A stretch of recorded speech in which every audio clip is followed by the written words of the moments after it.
जी हो रही है। स्क्रीन शेयर हो रही है, अच्छा बेहतरीन है। अच्छा हाँ तो सर, रिकॉर्डिंग स्टार्ट। हाँ रिकॉर्डिंग मैंने स्टार्ट कर दिया। तो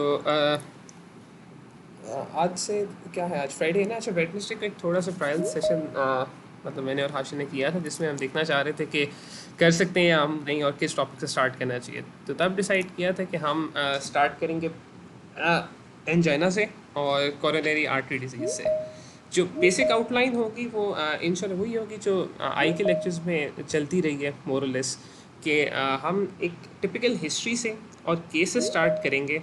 उसमें यह है कि फाइनली में जो सबसे इम्पॉर्टेंट चीज़ है वो ये है कि आप पेपर के अंदर या वैसे भी आगे हाउस जॉब में भी जब बैठे होंगे, आप पेशेंट को on the basis of history, फिर एग्जामिनेशन, फिर इन्वेस्टिगेशंस आप डायग्नोस कर सकें। तो उसी एम के साथ ना ये सारे लेक्चर स्टार्ट मतलब अभी तक जो है इसको हम उस एम के साथ आगे चलेंगे। तो जो आज के हमारे पास पेशेंट्स हैं ना ग्रुप में, छोटे छोटे केस सिनेरियोज ही हैं, जैसे प्रॉफ में आते हैं या टिपिकल हैं। हम उनमें हिस्ट्रीज में बस फोकस करेंगे एट स्टार्ट। तो today we have a patient who presents to the clinic with chest pain. तो एक छोटी सी एक्सरसाइज कर लेते हैं जल्दी से केसेस देखने से पहले। चेस्ट पेन के क्या डिफरेंशियल्स हो सकते हैं?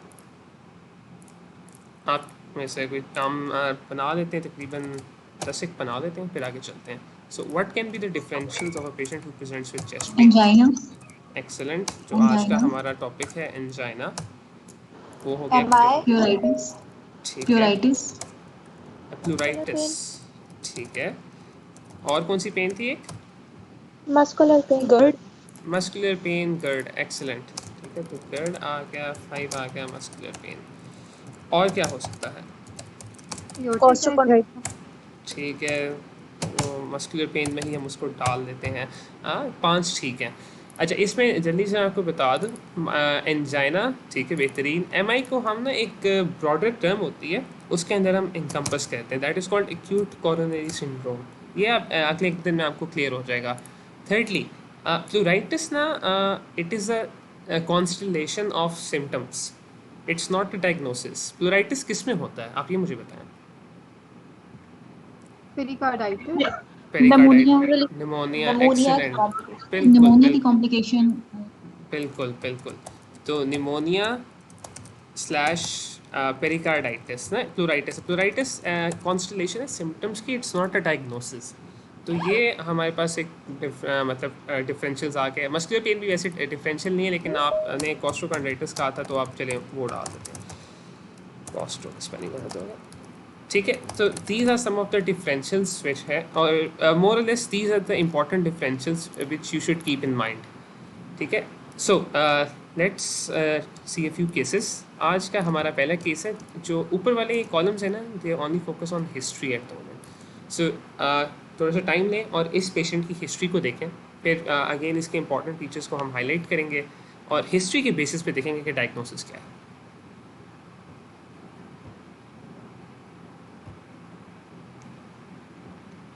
तो this patient is what are the important features in this patient's history? जैसे हम हमेशा करते आए हैं उसी तरह लेके चलते हैं। 56 years old। Age, excellent, first important age. और डायबिटिक। डायबिटिक, डायबिटिक, ठीक है। On and off chest pain, on and off chest pain. So इस पेशेंट की प्रेजेंटिंग कंप्लेंट क्या है?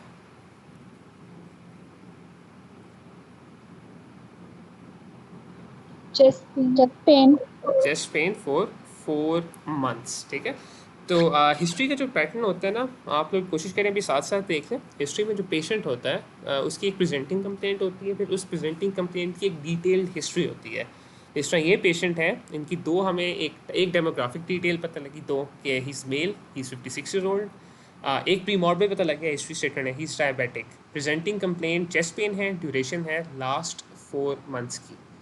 आप पेन जब भी आपको मिलेगी किसी क्लिनिकल सिनेरियो में, वार्ड में कोई पेशेंट आता है आपके पास ओपीडी में, जैसे ये पेशेंट पेन के साथ आता है, या पेन का एक सिनेरियो आ जाता है पेपर में, तो पेन की जो आप हिस्ट्री लेते हैं that is according to mnemonic, जिसकी निमोनिक बनता है सॉक्रेटिस, SOSRATES। ठीक है। सो सॉक्रेटिस, ये निमोनिक आप लोग रट लें क्योंकि ये मतलब हर वक्त काम आएगा। S site onset character, radiation, associated factors, timing, exacerbating factors and severity. इसको हम बार बार जो है ना कहते रहेंगे, रिपीट और रिवाइंड भी. तो अभी इसको साइड पे रखते हैं. इस पेशेंट की हिस्ट्री आपने पढ़ ली है सारों ने, ठीक है. Pain is located beneath his chest, site हो गई. Worsens with him lying down, associated fracture, burning in nature, the character of the pain, frequently has a bitter taste, associated factor, history of cough which bothers him at night, another associated factor. Based on just this history, this history of chest pain and उसकी थोड़ी सी जो Socrates में से कोई 3-4 points जो हैं अभी तक mentioned, what does this patient have? आपको क्या लगता है इस patient? GERD. इस पेशेंट को GERD है, ठीक है. So this patient has GERD, gastroesophageal reflux disease. This is a typical history of a patient who might have GERD. So our first patient has GERD. अच्छा, GERD में आपको क्या लगता है कि अभी तक हिस्ट्री है एग्जामिनेशन में, जो जनरल फिजिकल एग्जामिनेशन और वाइटल्स आप को मैं बता देता हूँ. वाइटल साइंस जो होते हैं किसी भी पेशेंट के, they include blood pressure, pulse, respiratory rate and temperature. तो इन 4 वाइटल साइंस में आपको क्या लगता है कि क्या नॉर्मल होगा, क्या एबनॉर्मल होगा इस पेशेंट में?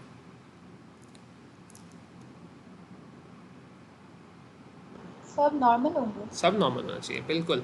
सो जो ये पेशेंट है, this on examination everything should be normal in such a patient. This patient has gastro-oesophageal reflux disease. This is a typical history of a patient who has GERD. ठीक है, पहला हमने GERD का patient देख लिया. अगला patient हमारा देखते हैं, इसको क्या है.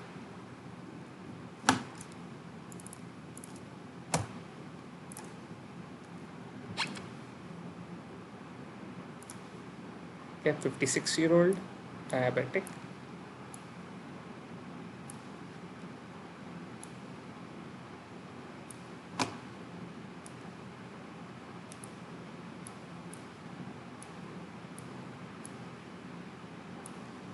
तो ये जो पेशेंट है diabetic 56-year-old, chest pain.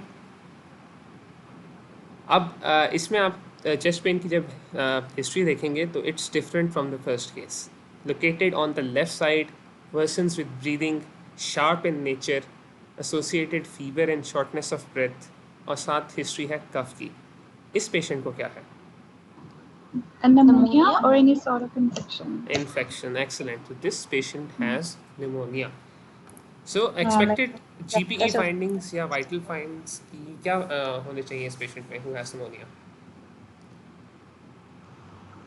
Temperature raised होगा. Excellent. Temperature raised होगा. Blood pressure को क्या होना चाहिए? Respiratory rate ज़्यादा होगा. Respiratory rate ज़्यादा होगा. Tachypnea होगा. Blood pressure को क्या होगा? लो होगा. लो होगा या नॉर्मल होगा? बिल्कुल लो हो सकता है. इसको हम रेस्पिरेटरी में ज़्यादा डिस्कस करेंगे. लो कब होगा. और पल्स को क्या होना चाहिए? रेज होगा, क्योंकि फीवर के साथ टैकिकार्डिया होता है. सो वाइटल्स जो है ना उस चीज़ को रिफ्लेक्ट करेंगे. Patient will be tachycardic, patient will be tachypnoeic, pulse may be normal और PP may be normal, may be decrease, and the patient will be febrile. This is a typical case of a patient who has pneumonia. अब पहले 2 cases में आप contrast करें कि chest pain for the last 4 months and chest pain for the last 4 days. Pneumonia की history is acute compare to GERD. तो इसका मतलब इसको पॉइंट आउट करने का मकसद ये है कि just by seeing the duration of the presenting complaint आप जो है ना डिफरेंशियल्स नैरो डाउन कर सकते हैं. आप मुझे एक बताएं कि एक पेशेंट अगर 4 महीने से उसे चेस्ट पेन है तो निमोनिया आपका डिफरेंशियल लिस्ट में टॉप पे होगा या नीचे होगा? नीचे होगा. नीचे होना चाहिए ना, नीचे होगा. और अगर इस पेशेंट को हम कहें कि रेस्पिरेटरी इन्फेक्शन है 4 महीने से, तो आपके नज़दीक कौन सी रेस्पिरेटरी इन्फेक्शन इसे होनी चाहिए? कौन सी ऐसी रेस्पिरेटरी इन्फेक्शन? ट्यूबरकुलोसिस. एक्सीलेंट. तो देखो, सिर्फ एक टाइम पीरियड की बेसिस पे आप ना सिर्फ डिफरेंशियल नैरो डाउन कर सकते हैं, आप जो डिफरेंशियल आपका डायग्नोसिस है उसमें आप एटियोलॉजी, कॉज को भी आप एक तरह से ना उसकी लिस्ट बना सकते हैं कि हाँ सबसे ऊपर टीबी होना चाहिए इस पेशेंट में. तो सेकंड पेशेंट जो अभी हमने देखा है, this patient has pneumonia. Let's take a look at our third patient.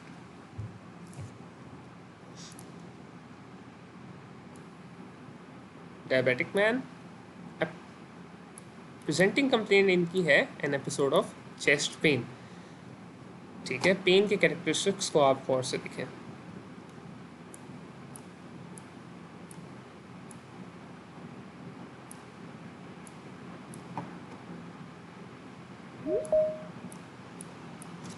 इस पेशेंट को क्या मसला है? angina, Angina, stable angina. Stable angina. तो this patient has angina pectoris. अच्छा, इस पेशेंट की प्रेजेंटिंग कंप्लेंट है एक एपिसोड चेस्ट पेन की। ठीक है, थोड़ा सा इसमें है कि आप कुछ इतना रूल आउट नहीं कह सकते, लेकिन look at the other features. SOCRATES में साइट देखें, it's beneath the chest and describe site beneath the chest. ठीक है, ऑनसेट का भी जिक्र नहीं हुआ इसमें। कैरेक्टर टाइटनिंग इन नेचर और compressing in nature. Radiation it involves his neck and shoulder. ठीक है, एग्जैस्पेटिंग फैक्टर क्या है? व्हेन ही वाज प्लेइंग, यानी कि एक्सर्शन से इसका ऑनसेट हुआ है।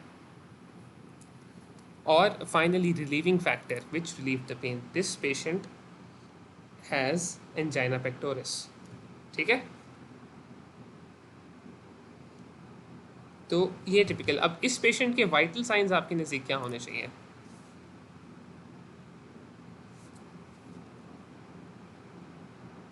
नॉर्मल होंगे, अनरिमार्केबल होंगे, पेशेंट को टैकीकार्डिया होगा, टिकिपनिया होगा, क्या होगा?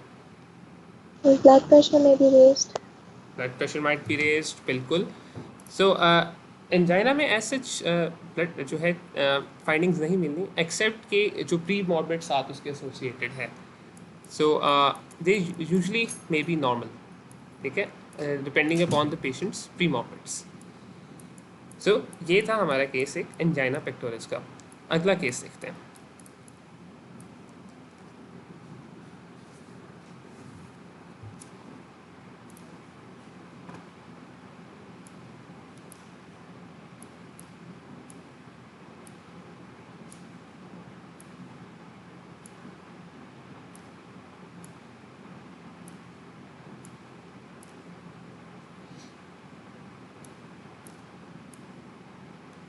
What does this patient have?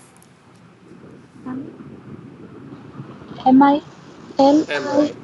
ठीक है, MI के अलावा कुछ और हो सकता है इस पेशेंट को specific? unstable angina, unstable angina. Excellent. क्यों? Why does this patient have MI/unstable angina? because pain is Lying not down. relieved by resting. बिल्कुल। सो एंजाइना वाली Neither की it is history, exaggerated by बिल्कुल बिल्कुल। So history है similar to angina, however the pain is constant, यानी कि resting और lying down has no effect on the pain, और साथ स्वेटिंग और शॉर्टनेस ऑफ ब्रेथ भी है। तो इस पेशेंट को MI/अनस्टेबल एंजाइना है, और इन दोनों को हम एक टर्म के अंदर ग्रुप करते हैं, that is called acute coronary syndrome, ACS। और इन्हीं को हम इसी मेन हेडिंग के अंदर डिस्कस करेंगे, एक्यूट कोरोनरी सिंड्रोम और ACS। So this patient has an acute coronary syndrome. क्या आप बता सकते हैं कि इसको MI है या अनस्टेबल एंजाइना है, just based on this history? No. नहीं बता ECG पे सकते। डिफरेंशिएट करते हैं। बिल्कुल, ECG पे डिफरेंशिएट करते हैं, और नेक्स्ट टाइम हम ECG पे इनके डिफरेंशिएटिंग फीचर्स भी देखेंगे।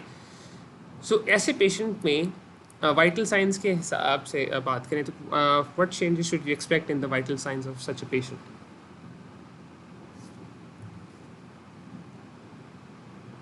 respiratory rate ठीक है, increased. इंक्रीज होगा, एक्सीलेंट। वाइटल ब्लड प्रेशर को क्या होगा?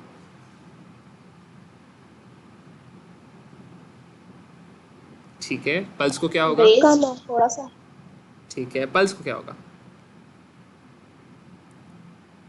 फीबल होगी। फीबल होगी, Rapid. ठीक है ठीक है। और टेम्परेचर क्या होगा पेशेंट का? Normal.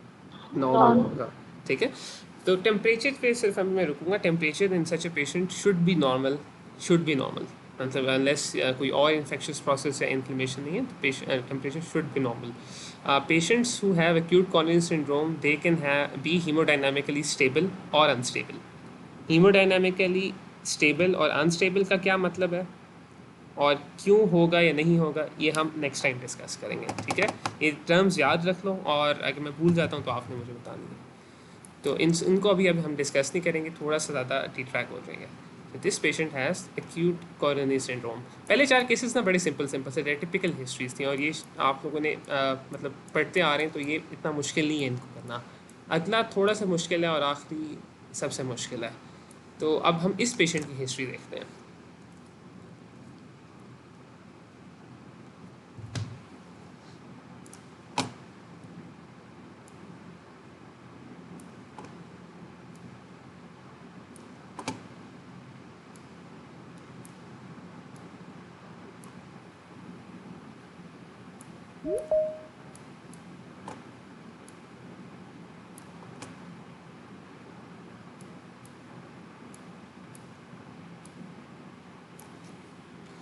What does this patient have? इस पेशेंट को क्या pericarditis pericarditis pericarditis after Streptococcus. ठीक है, मैंने पेरिकार्डाइटिस सुना है, उसके अलावा क्या टर्म्स थी? rheumatic fever, पैनकार्डाइटिस fever. After rheumatic after sore throat. ठीक है, पैनकार्डाइटिस आफ्टर सोर थ्रोट. एक्सीलेंट. सो हमें क्या डिफरेंशियल्स मिले? रूमेटिक हार्ट डिजीज़ का एक आया है, मैं चलो लिख लेता हूँ जल्दी से यहाँ पे. एक डिफरेंशियल आया है आरएसटी का, एक आया है पैनकार्डाइटिस का. वैसे आरएसटी के साथ ही उसको लिख लेते हैं, क्योंकि आरएसटी में ही पैनकार्डाइटिस होता है. एक आया पेरिकार्डाइटिस का. और कोई जेद में आता है? Pleural effusion. Pleural effusion. Excellent. ठीक है, और कुछ आता है जेन में? Heart failure. Heart failure. ठीक है, बेहतरीन. One else, one more thing. मैं एक इस ढूंढना चाह रहा हूँ. एंडोकार्डाइटिस. ठीक है, हाँ एच एफ लिख लेते हैं. एंडोकार्डाइटिस. एक और आइटिस होता है. Myocarditis. मायोकार्डाइटिस. मैं मायोकार्डाइटिस के पीछे ढूंढ रहा था. ठीक है, तो काफ़ी वाइड लिस्ट ऑफ डिफरेंशियल्स बन गई है इस पेशेंट में, और इतना आपको समझ आ रहा है कि इन्हीं में से कोई एक है. तो अब थोड़ा सा देखते हैं कि इस पेशेंट को मसला एक्चुअल क्या है. डिफरेंशियल्स की लिस्ट हम गो थ्रू कहते हैं. Rheumatic heart disease. Rheumatic heart disease को डायग्नोज करने का क्या क्राइटेरिया होता है? Jones criteria Jones criteria. Excellent. Rheumatic heart disease किस एज ग्रुप में होता है? बच्चों में होता है बच्चों में होता है. एक्सीलेंट.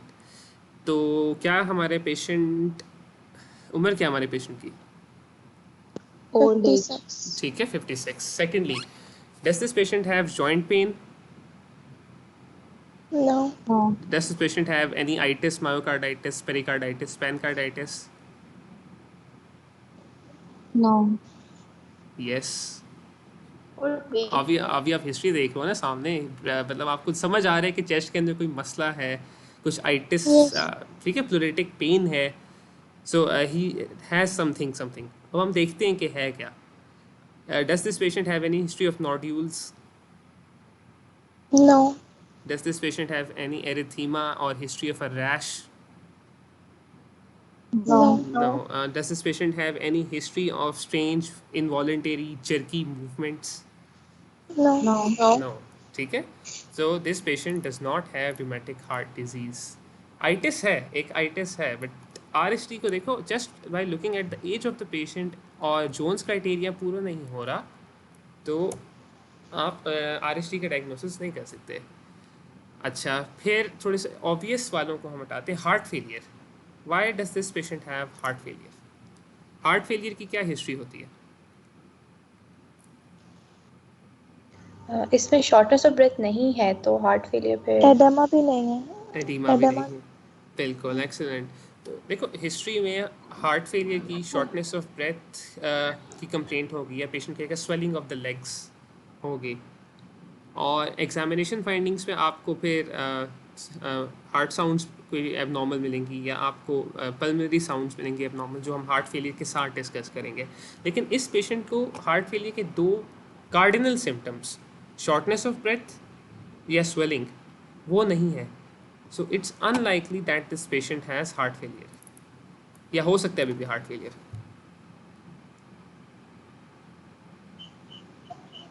नहीं हो सकता. No. No. ठीक है, तो अनलाइकली है, पर हार्ट फेलियर को मैं अभी निकालूंगा नहीं यहाँ से, इसको मैं नीचे मूव करूँगा क्योंकि एक छोटी सी चीज़ है जो अभी डिस्कस करूँगा और आपको बाद में बताऊँगा।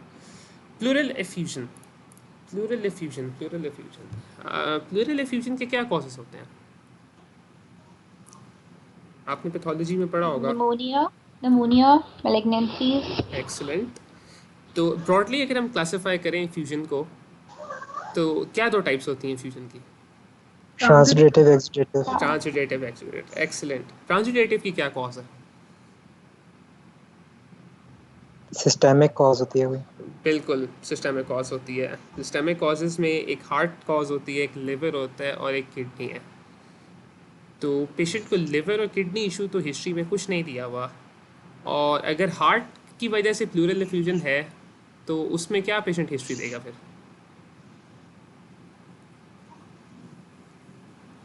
भाई साहब वो ऑर्थोपनिया की देगा, डिस्निया की देगा, देगा। पेटिनिया की देगा। बिल्कुल। तो क्या इस पेशेंट में डिस्निया की हिस्ट्री है या यस, ऑर्थोपनिया? डिस्निया की हिस्ट्री डिस्निया की है। है लेकिन ऑर्थोपनिया की नहीं। He does not have any associated fever or shortness of breath. नहीं है, ठीक है, he does not have any associated fever or shortness of breath. तो आप हार्ट कॉजेज तो रिमूव कर सकते हैं, सॉरी ट्रांजिटेटिव कॉजेज आपने एक्सक्लूड कर दी, ठीक है। अब एक्सुडेटिव कॉजेज की तरफ आते हैं। What are the causes of exudative pleural effusion? Pneumonia. Infection, TB, malignancy. Malignancy, excellent. तो इस पेशेंट की आप हिस्ट्री का टाइम पीरियड देखें फॉर द लास्ट 1 वीक, क्या नियोप्लाज्म्स या मैलिग्नेंसीज इतनी शॉर्ट ड्यूरेशन के साथ प्रेजेंट करते हैं? नो। नो। और नियोप्लाज्म्स में क्या एक कार्डिनल फीचर होता है जो बताता है कि हाँ इस पेशेंट को मैलिग्नेंसी है, या स्क्रीन करता है कि हाँ this patient might have a malignancy? Lymph node involvement, lymph node involvement, haemoptysis. Haemoptysis होगा, लंग, एक्सीलेंट। एक ऐसी सिम्टम है जो सारी मैलिग्नेंसीज में हो रहा है, वेट लॉस, कैटेक्सिया, एक्सीलेंट। पेशेंट जो है he will report excessive weight loss, हालांकि खाना भी शायद सही खा रहा हो। सो क्या इस पेशेंट में मैलिग्नेंसी के फीचर्स हैं? नो। नो। क्या इस पेशेंट में निमोनिया के फीचर्स हैं? नो। दोबारा सोच लो। सर फीवर नहीं है। फीवर नहीं है, बाकी चेस्ट पेन मोर लेस वैसी लग रही है। तो हम कॉफी नहीं है। कॉफिंग भी नहीं है, देखो शॉर्टनेस ऑफ ब्रेथ भी नहीं है, सिर्फ एक चेस्ट पेन है। तो निमोनिया की वजह से प्लूरल एफ्यूजन आप इस चेस्ट पेन की वजह से कह सकते हैं, लेकिन बाकी फीचर्स तो नहीं आ रहे ना, इसलिए हम इसको डिफरेंशियल्स की लिस्ट में बिल्कुल जो है वो नीचे लेके चले जाते हैं।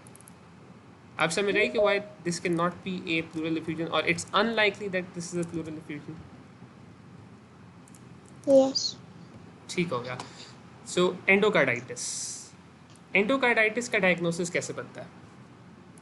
आप में से किसी को आइडिया है? Duke's criteria. Duke's criteria. Duke's criteria के क्या फीचर्स हैं?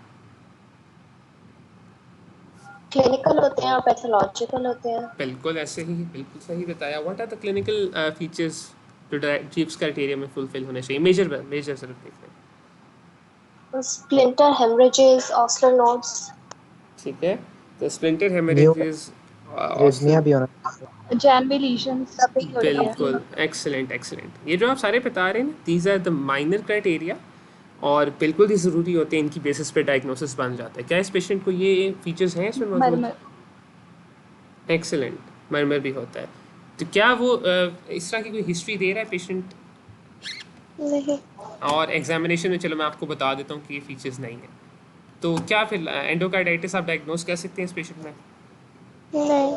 नहीं कर सकते, ठीक है। So you can not diagnose endocarditis in this patient. Duke's criteria हम एंडोकार्डाइटिस जब करेंगे हम डिस्कस करेंगे। अब पीछे रह गए पेरिकार्डाइटिस, मायोकार्डाइटिस और प्लूरल एफ्यूजन भी हमने एक तरह से एक्सक्लूड कर दिया है। हार्ट फेलियर एक ऐसी चीज़ है जो ये दोनों कॉज कर सकते हैं, ठीक है। Heart failure can be due to myocardial infarction, it can be due to pericarditis या मायोकार्डाइटिस इवन। तो अब हम सिर्फ इन दो डिफरेंशियल्स पे पूछे, मायोकार्डाइटिस, पेरिकार्डाइटिस, इस पेशेंट को इन दोनों में से क्या बीमारी है?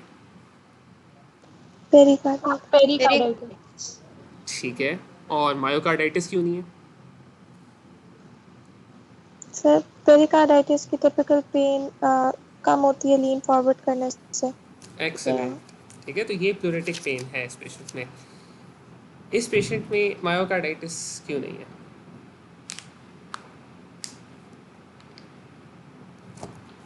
भाई मायोकार्डाइटिस में साथ हिस्ट्री होती है ना वायरल इन्फेक्शन की।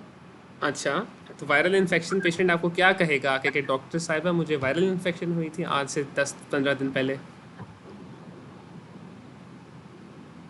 हाँ वैसे सोर थ्रोट तो है इसका। सोर थ्रोट तो है इस पेशेंट को, तो क्या हो सकता है दोनों में से? कन्फ्यूजन होगी ना, तो कन्फ्यूजन दूर कर लेते हैं जल्दी से, क्योंकि ज़्यादा टाइम लगा दिए दोनों तो को और एग्जिस्ट भी बढ़ेगी। तो कर सकते। दोनों को एग्जिस्ट कर सकते हैं इन द फॉर्म ऑफ पैनकार्डाइटिस, और just based on this history you cannot diagnose whether it is pancarditis or myocarditis. ठीक है, so this is an inflammation of either the pericarditis or the myocarditis. There is a feature which favors myocarditis. Heart sore throat है 15 days back, क्योंकि viral infection को बिल्कुल follow करता है, तो 15 दिन बाद पहले सोर थ्रोट हुई, मायोकार्डाइटिस हो सकता है। एंड अगेन मायोकार्डाइटिस के साथ हार्ट फेलियर के सिम्टम्स भी आते हैं जो इस पेशेंट में नहीं है। अभी मैं बता देता हूँ, बाद में भी हम डिस्कस करेंगे how can you differentiate the two. एक लैब इन्वेस्टिगेशन तो दोनों में डिफ्रेंशिएट करें जल्दी से। ल्यूकोसाइटोसिस, ल्यूकोसाइटोसिस, इन्फ्लेमेशन, एक्स-रे दोनों में होगी। जल्दी से मैं आपको बता देता हूँ, मायोकार्डाइटिस आइटिस इन्फ्लेमेशन में न्यूट्रोफिल्स आते हैं, अटैक करते हैं, सेल डेथ होती है, टिश्यू डेथ होती है मायोकार्डाइटिस में। कैसे हम टिश्यू डेथ कह सकते हैं confirm? Inflammatory marker, tissue death, heart tissue death हम कैसे कंफर्म करते हैं? एंजाइम से। एंजाइम से, कार्डियक बायोमार्कर्स में they will be raised in myocarditis. ज़्यादा टाइम लग गया मायोकार्डाइटिस में और पेरिकार्डाइटिस में, लेकिन इस सिनेरियो का मकसद ये था कि आप just based on a small history, जो टिपिकल यूएचएस छोटी सी हिस्ट्री देता है, आप मोस्ट लाइकली डायग्नोसिस तक पहुँचे। तो this patient has pericarditis / myocarditis. And moving on to this last patient, इसकी हिस्ट्री देखें फिर इसको डिस्कस करते हैं।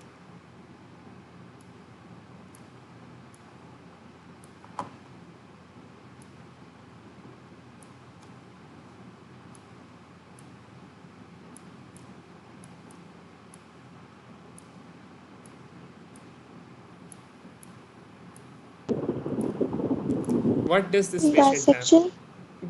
have? Dissection. Dissection. क्यों dissection है?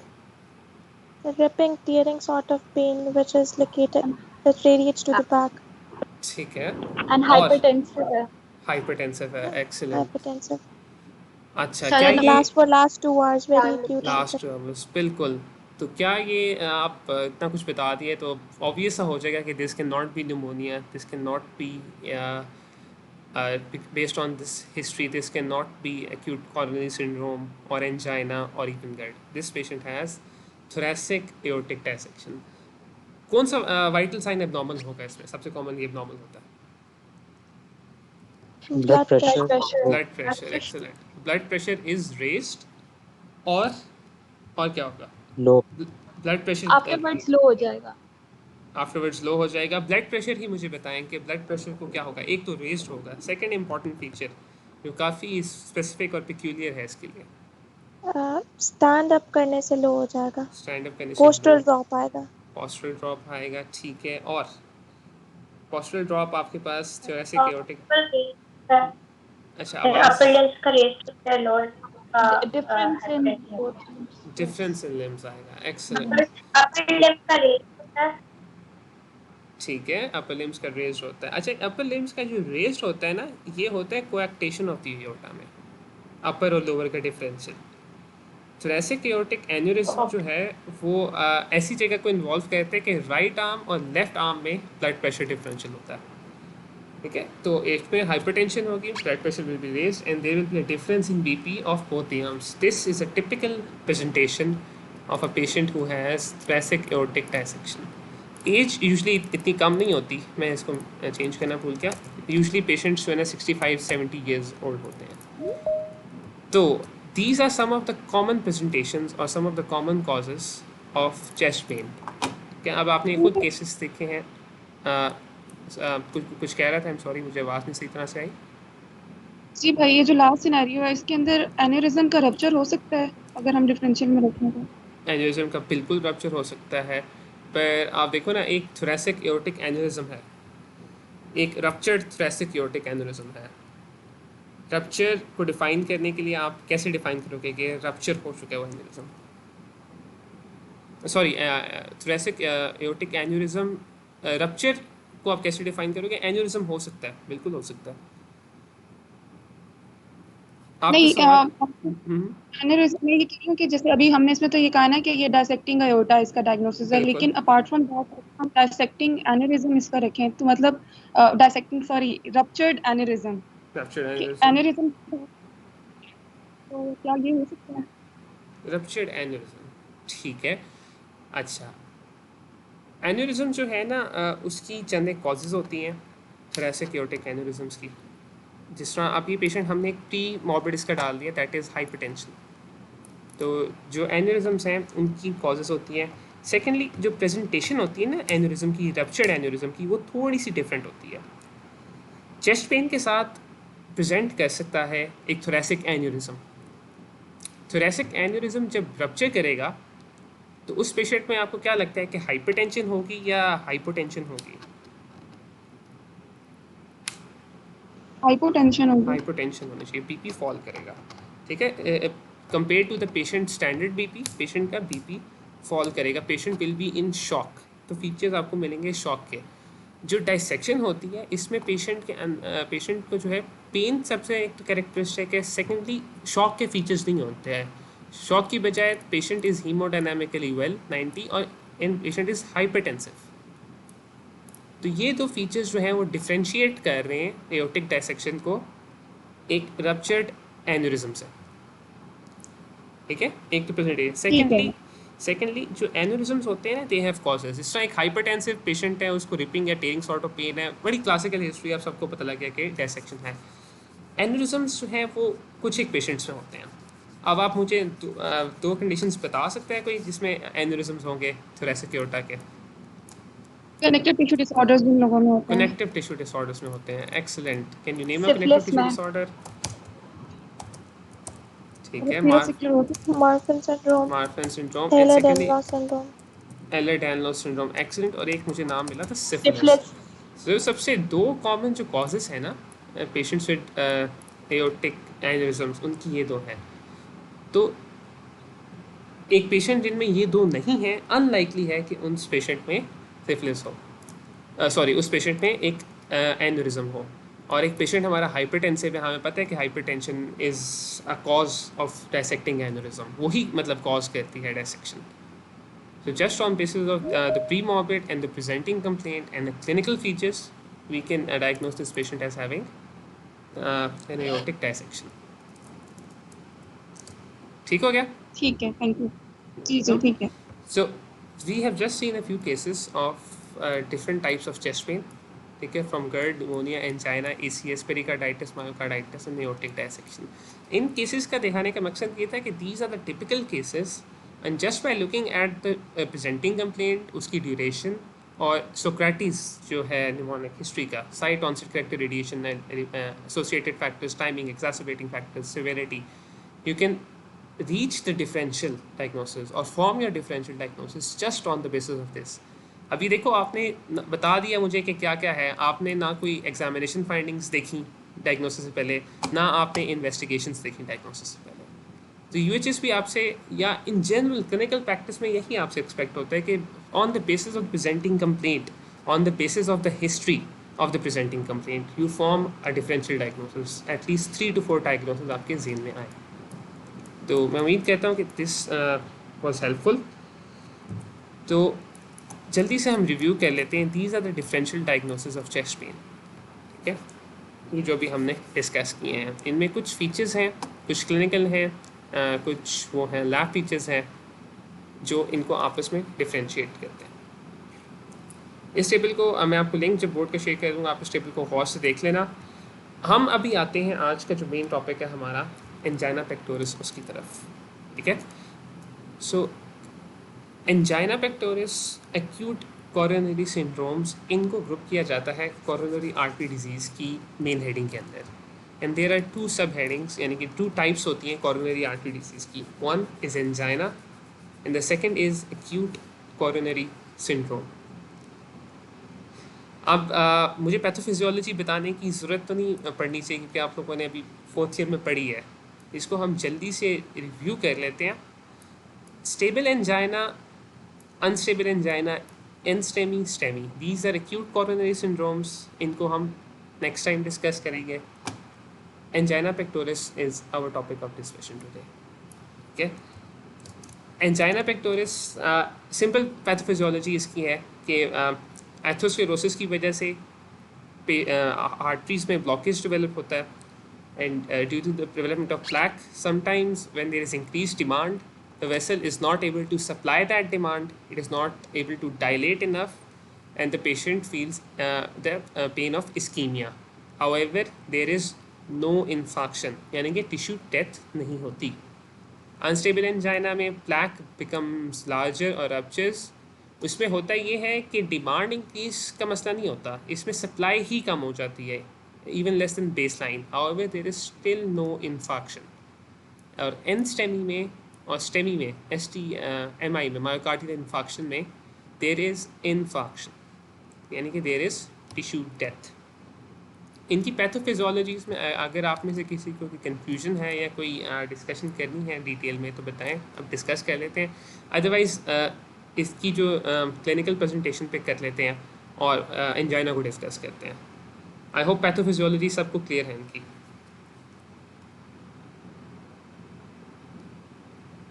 Yes sir. चलो ठीक है, तो these are the spectrum, this is the gradient of coronary artery disease. अब हमने एक केस देखा था, किधर गया ये केस, यस, ये जो पेशेंट है, दिस केस अगेन, इसका हमने क्या डायग्नोसिस बनाया था?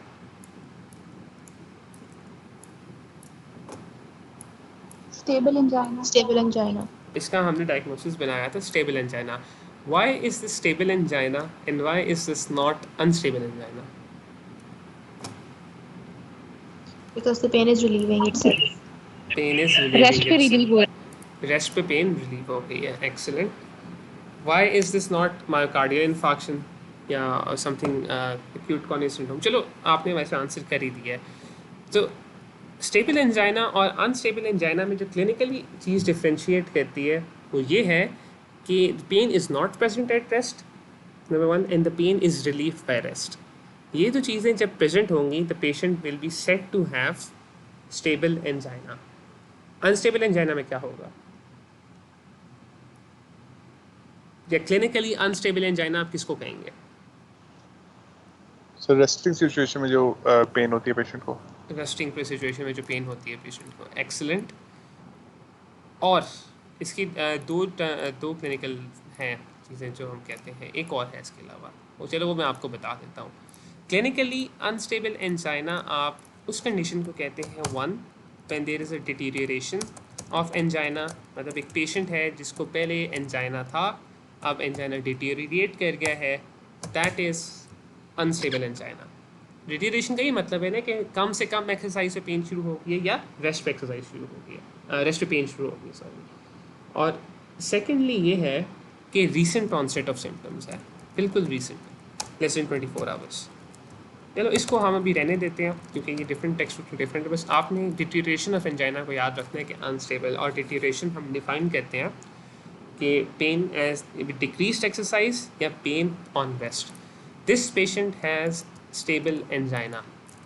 अब स्टेबल एंजाइना के जो है पेन, उसको हम 3 तरह से कैटेगराइज करते हैं, और इन्हीं 3 कैटेगराइजेशंस पे, ये क्लिनिकल कैटेगराइजेशंस हैं, इन्हीं 3 कैटेगराइजेशंस पर हम इस पेन को पेशेंट को इन्वेस्टिगेट करते हैं और फिर पेशेंट को ट्रीट करते हैं। ठीक है, तो this is the first type. Angina जो है इट्स कॉल्ड क्लासिकल और typical angina when it has 3 features. ठीक है, ये 3 फीचर्स आप याद रख लें, 3 important features. Number 1, it's central in location, number 2 it's exacerbated by exertion, यानी कि एक्सर्शन पे एंजाइना वर्स हो जाता है, and number 3 it's promptly relieved by rest और नाइट्रोग्लिसरीन। ठीक है, नाइट्रोग्लिसरीन से रिलीव हो जाती है, रेस्ट से रिलीव हो जाती है। जो पेन रेस्ट से रिलीव हो जाए मतलब उसकी ड्यूरेशन इटसेल्फ कम मिनिमल होती है, कम होती है। Chest pain last less than 5 minutes और रेडिएशन में बी प्रेजेंट। ठीक है, this is typical angina. Then एक टर्म यूज होती है clinically, that is called atypical angina. This term is used when you have only 2 or 3 of these features in the history. यानी कि if the patient has pain which is central in location and it is exacerbated by physical exertion, however nitroglycerin से relief नहीं हो रही, या patient को pen ज़्यादा time के लिए रह रहा है, या रेडिएशन नहीं हो रही, this is atypical angina. The patient has a pain central नहीं है कि राइट लेफ्ट पे है, एपिगैस्ट्रियम में फील हो रही है, स्टमक में फील हो रही है, बट अगेन एक्सर्शन कहते हैं तो स्टमक में पेन स्टार्ट हो जाती है, नाइट्रोग्लिसरीन या रेस्ट के साथ ख़त्म हो जाती है, दिस इज़ एटिपिकल एंजाइना। ठीक है, सो 1 or 2 of the features if they are present, then the patient will have atypical angina. And finally we have non-cardiac chest pain, ठीक है, having none of the features of classic, none of these features। तो इनमें क्या होगा, इनमें गर्ड है, इनमें musculoskeletal pain है, और वो बाकी सारा कुछ आ जाता है। तो ये क्लिनिकल क्लासिफिकेशन जो है एंजाइना की इंटू क्लासिक या typical, into atypical, sorry chest pain की classification, classical typical angina, atypical angina, non cardiac pain, this is very important because on the basis of just this presentation we will further investigate the patient. तो time हो रहा है 16:32, आधे घंटे में ख़त्म हो जाएगा। ब्रेक लेनी है कि किसी ने 5 मिनट्स की, अगर आप कहते हैं तो we will take a 5 minutes break, और उसमें हम कोई क्वेश्चंस अगर आपके पीछे अभी तक जो हमने पढ़ा उसमें कोई कन्फ्यूजन है, क्वेश्चंस है तो आप लोग पूछ लें, फिर हम तकरीबन 5 मिनट्स में दोबारा स्टार्ट करते हैं ताकि 5 o'clock तक ख़त्म हो जाए। तो अभी तक कोई कन्फ्यूजन है, सब कुछ क्लियर है?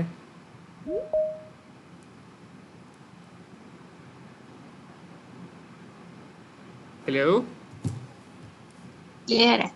आवाज़ तो मुझे आ रही है। कोई सवाल अभी तक हो? नहीं भाई। चलो नो ठीक है, सर।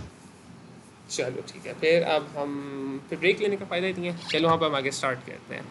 तो क्लिनिकली आपने देख लिया, किसी ने कुछ पूछा?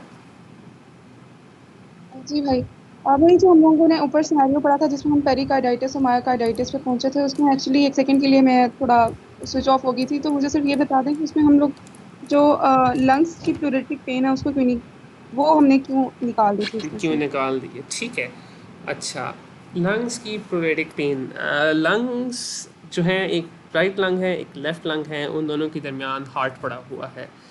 तो अगर राइट लंग की पेन होगी तो वो किस तरफ लोकलाइज होगी? राइट साइड पे। राइट साइड पे, और लेफ़्ट की लेफ़्ट साइड पे। तो जो लंग्स की प्लूरेटिक पेन होती है ना, it is localized either to the right और टू द लेफ्ट। जब पेशेंट कहे ना कि जस्ट बीनीथ हिज चेस्ट, मतलब छाती या सीने के बिल्कुल नीचे पीछे, this is the location of the heart. जब अगर आपके पास एक पेशेंट आके कहते हैं कि डॉक्टर साहब मुझे बिल्कुल जो है ना छाती के नीचे दर्द होती है, बिल्कुल छाती के पीछे, तो वहाँ पे पेरिकार्डाइटिस, पेरिकार्डियम, मतलब आपको पता है कि पेरिकार्डियम के सामने फेशिया पड़ा है, फिर स्ट्रेनम आ जाती है, तो बिल्कुल चेस्ट वॉल के नीचे जो है ना वहाँ पे हार्ट पड़ा है। तो एक इस वजह से, क्योंकि लोकेशन जो है पेन की जस्ट बीनीथ हिज चेस्ट। वैसे अब बात एक तरह से आपने ठीक की है कि मैंने ये नहीं कहा कि सेंट्रल है पेन, तो you are right, it is central, मुझे लिखना चाहिए था। तो ये आपने अच्छी चीज़ पॉइंट आउट किया है। दोनों lungs at the same time involve हो सकते हैं, तो वो तो फिर कहेगा कि मेरे पूरे सीने में ही दर्द हो रही है। बिल्कुल कह सकता है। तो हमने फिर उसी तरह आपने देखना है कि इफ़ जो प्लूरेटिक लंग की पेन होती है, it is either due to pneumonia और it is due to pleural effusion. तो हमने इस पेशेंट में फीचर्स देखे कि निमोनिया के फीचर्स प्रेजेंट नहीं है, सिर्फ एक फीचर है कि जो चेस्ट पेन है दैट इज़ प्लूरेटिक। ठीक है, बाकी हमने इफ्यूजन्स के लिए हमने फीचर्स देखे। हमने इफ्यूजन्स में ट्रांसुडेट्स की कॉज देखी, इतनी सी हिस्ट्री में कोई ट्रांसुडेट की कॉज नहीं हमें मिली। हमने एक्सुडेट्स की कॉज देखी, हमें कोई एक्सुडेट्स की कॉज नहीं मिली। और इसके बराबर हमें कुछ फीचर्स मिले जो मायोकार्डाइटिस को स्ट्रांगली सपोर्ट या पेरिकार्डाइटिस को स्ट्रांगली सपोर्ट कर रहे हैं। स्पेशली दिस क्लासिक फीचर कि पेशेंट जो है वो उसकी दर्द बैठने से और आगे झुकने से कम हो जाती है। जब हमें एक दो डिजीज़ के एक डिज़ीज़ की मतलब फीचर्स मिल रहे हैं और दूसरे के फीचर्स इनकम्प्लीट हैं या नहीं मिल रहे, तो हम उस डिज़ीज़ को अपनी डिफरेंशियल के लिस्ट पे टॉप पे रखेंगे जिसके फीचर्स हमें मिल रहे हैं। फिर अभी ये तो सिर्फ हिस्ट्री है ना, अगर एग्जामिनेशन की बेसिस पे आप करें तो फिर आपको प्लूरल एफ्यूजन निमोनिया के बाकी जो क्लिनिकल साइंस होते हैं एग्जामिनेशन पे जो मिलते हैं, आपको क्रैकल्स, ब्रोंकियल ब्रीदिंग और ये सारे फीचर्स बनेंगे। तो आप बिल्कुल, अगर आपकी हिस्ट्री इनकन्क्लूसिव है या आप नहीं उसको रूल आउट कर रहे, तो आप जो है लंग्स की इन्वॉल्वमेंट को आप ज़रूर हिस्ट्री में इंक्लूड करें और उसको फिर एग्जामिनेशन में एक्सक्लूड करें। ठीक है, हिस्ट्री में आप लिस्ट बना लें और फिर आप एग्जामिनेशन में देखें। एग्जामिनेशन में आपको बिल्कुल क्लियर हो जाएगा, पेरिकार्डाइटिस मायोकार्डाइटिस में आपको रब मिलेगा और क्रैकल्स और ब्रोंकियल ब्रीदिंग आपको लंग की कॉजेज़ में मिलेंगी। उस तरह आप एक मतलब हिस्ट्री पे नहीं तो एग्जामिनेशन पे आप उसको रूल आउट कर सकते हैं इसको। भाई वैसे मायोकार्डाइटिस का जो पेन होता है वो रिलीफ होता है आगे लीन फॉरवर्ड करने पे? रिलीफ नहीं होता, इट इज़ बेटर। मतलब कुछ पोजीशंस होती हैं ना जिसमें पेन कम होता है, जिस तरह एक पेशेंट है इसको हार्ट फेलियर है, ऑर्थोपनिया हम इसी को ही कहते हैं ना कि पेशेंट को लेटने से सांस ज़्यादा चढ़ता है और बैठने से सांस कम चढ़ता है, लेकिन सांस चढ़ता तो है। तो इसलिए पेशेंट जो है ना वो लेटते नहीं है, हार्ट फेलियर जिनको है उनको बेड एलिवेट पीछे तक के रखे। उसी तरह मायोकार्डाइटिस पेरिकार्डाइटिस की पेन ऐसी कि पेशेंट रिलीफ फील करता है जब वो आगे की तरफ झुकता है, लेकिन पेन कम नहीं होती, बेटर होती है, मतलब कंप्लीट रिलीफ नहीं होता। जिस तरह एंजाइना में कह रहे हैं ना कि काम ना करने से दर्द ख़त्म हो जाता है, वैसा नहीं होता। इसमें बेहतरी आती है लेकिन कमी होती है, लेकिन बिल्कुल ख़त्म नहीं हो जाती दर्द। सर ये सिर्फ पेरिकार्डाइटिस के लिए या पेरिकार्डाइटिस मायोकार्डाइटिस दोनों के लिए? दोनों के लिए है, दोनों के लिए। Sir thank you. इनके डिफ्रेंशिएटिंग फीचर वो एक ही है कि जो लैब्स हैं वो डिफ्रेंशिएट करती हैं ट्रूली। और टिपिकल हिस्ट्री इस तरह ये है, इसमें हिस्ट्री का जो एक फेवर पॉइंट जो मैं मायोकार्डाइटिस की तरफ या सिनेरियो में आपको मायोकार्डाइटिस के मिलेगा वो ये है। ठीक है, बाकी जब मायोकार्डाइटिस पेरिकार्डाइटिस डिस्कस करेंगे वो हम उसमें इसको ज़्यादा डिटेल से देखेंगे। भाई जो चेस्ट पेन की डिफरेंशियल्स हैं उनमें हम एक्यूट एंजाइटी अटैक इस तरह लिख सकते हैं? बिल्कुल लिख सकते हैं, बिल्कुल लिख सकते हैं। अच्छा, आपने अच्छा एक डिफरेंशियल मेंशन किया, उसको हमें लिखना चाहिए था, हमने नहीं लिखा। अच्छा, एक एंजाइटी अटैक का पेशेंट है, हम चलो उसी तरह एक पेशेंट कंस्ट्रक्ट कर लेते हैं, यह मैं आपको बताता हूँ। एक पेशेंट अगर है 20 ईयर्स ओल्ड की, 20 ईयर्स ओल्ड, ठीक है, उनको चेस्ट पेन हो रही है, चेस्ट पेन डिफ्यूज़ है, ठीक है, चेस्ट पेन डिफ्यूज़ है इस पेशेंट में, ठीक है, इट्स ऑल अराउंड कंस्ट्रिक्टिंग है, she also feels short of breath, ठीक है, शी इज़ पैनिकिंग या she is sweating and finally vital signs जो हैं उनमें सिर्फ एक टिकिपनिया है, अदरवाइज दे आर नॉर्मल। मतलब अ यंग फीमेल पेशेंट और a young male patient, classically young female patient होती है who presents to you with chest pain of recent onset. The chest pain is present throughout the chest. It's constricting in nature or suffocating in nature.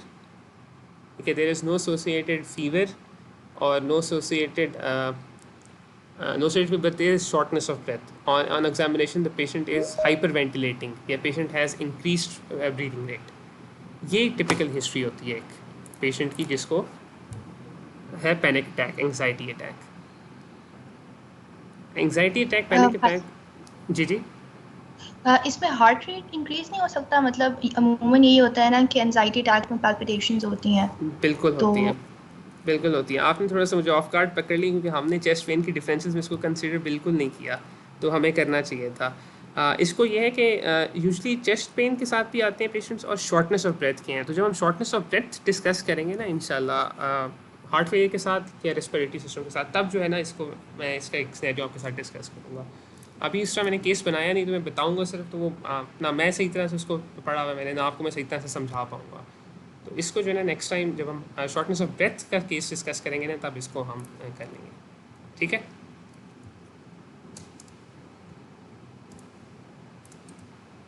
अच्छा, तो और कोई question है या अभी हम इस पेशेंट को देखेंगे, इस पेशेंट को हमने फिर मैनेज कैसे करना है।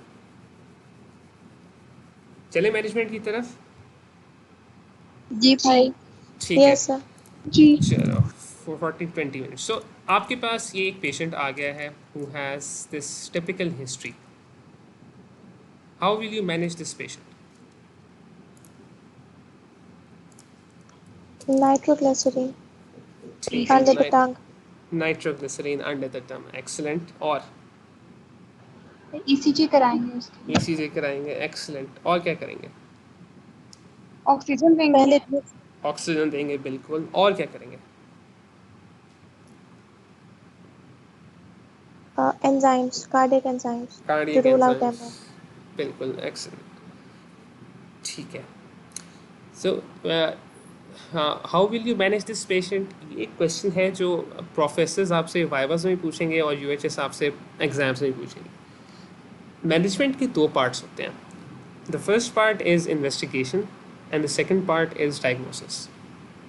ठीक है, after you have done a complete history and physical examination of the patient, you will move towards investigations. Investigations के बाद आप मैनेजमेंट करेंगे। या कभी कभी ऐसा होता है कि आप हिस्ट्री के बाद ही या हिस्ट्री एग्ज़ाम के बाद ही आप मैनेजमेंट पे आ जाते हैं। इन्वेस्टिगेशंस की आपको ज़रूरत ही नहीं पड़ती क्योंकि हिस्ट्री इतनी टिपिकल होती है या आपको डायग्नोसिस बनाने की ज़रूरत ही नहीं बनती उसमें। मतलब आपको इन्वेस्टिगेशंस की ज़रूरत ही नहीं पड़ती, आप हिस्ट्री और फिजिकल एग्जामिनेशन की बेसिस पर ही डायग्नोसिस बना लेते हो। तो हम पहले इन्वेस्टिगेशंस पे आते हैं, फिर हम मैनेजमेंट में देखेंगे और फिर हम देखेंगे कि कैसे किस तरह के एंजाइना में हमने क्या करना है। तो अभी हम एक लिस्ट बना लेते हैं कि एक पेशेंट अगर आपके पास एंजाइना का आ रहा है या आपको लग रहा है कि उसकी चेस्ट पेन है, it is cardiac in nature, what are the multitude of investigations which can be performed in such patients? कि राइट डाउन दी इन्वेस्टिगेशन। अगर आपको यूएचएस में सवाल आ रहा है तो सारी इन्वेस्टिगेशन बताओ जो आपके जहन में आ रही हैं। Blood CP, cardiac drops. ठीक है, तो एक तो है बेस लाइन्स, में इनको कहूँगा BLIs, जिसमें आप ब्लड CP आ गया, और ईसीजी। ECG, excellent. इलेक्ट्रोकार्डियोग्राफी बहुत ज़रूरी है। और cardiac markers. Cardiac markers, excellent, ये हार्ट के लिए काफ़ी इंपॉर्टेंट होते हैं। और stress test, stress testing, stress testing और एको भी आ गया है, excellent. Echocardiography, exercise tolerance test, उसको हम स्ट्रेस टेस्ट कहते हैं। ठीक है, EGT। और लिपिड प्रोफाइल और fasting glucose. Excellent, lipid profile and fasting glucose. आपने ऊपर सिनेरियो में देखा है कि हमारे जितने पेशेंट थे वो सारे डायबिटिक थे। So a lipid profile and fasting glucose are very very important for such patients. इनको जो हम BLIs में लिखते हैं, बल्कि क्योंकि BLIs के साथ आते हैं। बेहतरीन, एक्सेलेंट, मतलब these are very important investigations. ठीक है, ये बहुत इंपॉर्टेंट है। और angiography, angiography, coronary angiography, excellent, a very essential investigation for such patients. coronary या angio लिख लेते हैं। और कोई इन्वेस्टिगेशन आपको जहन में आ रही हो?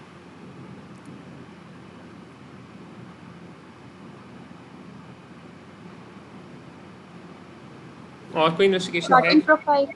Clotting profile. क्लॉटिंग प्रोफाइल, ठीक है, तो चलो हम इधर देख लेते हैं क्लॉटिंग प्रोफाइल। और कोई investigation? X-ray. Toe test. Clotting, ठीक है। और क्या बोली है? दो मुझे आवाज़ें आई थी।